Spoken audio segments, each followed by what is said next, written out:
మిక్సీకి పట్టుకున్న పచ్చిమిర్చి కూడా ఆయిల్లో వేసేసాను. ఇది కూడా కొంచెం పచ్చివాసన పోయేదాకా వేగించుకోవాలి. పచ్చివాసన పోయింది ఫ్రెండ్స్. తర్వాత ఇప్పుడు ఆనియన్స్ వేసుకోవాలి. ఆనియన్స్ కూడా గోల్డెన్ కలర్లోకి వచ్చేదాకా వేగించుకోవాలి.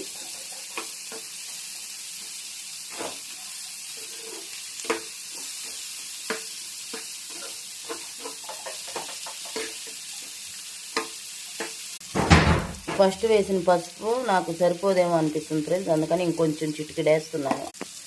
చూడండి ఫ్రెండ్స్, ఇలా 70% వేగించుకోవాలి. మరీ మెత్తగా వేగించుకుంటే పెరుగు పులుసులోకి బాగుండదు. ఇప్పుడు ఇదైతే పూర్తిగా వేగిపోయింది. ఒక 5 మినిట్స్ చల్లార్చుకున్నాక మనం పెరుగులో మిక్స్ చేసుకోవాలి. చల్లారిపోయింది. ఇప్పుడు ఈ మిశ్రమాన్ని నేను పెరుగులోకి మిక్స్ చేసేస్తున్నాను.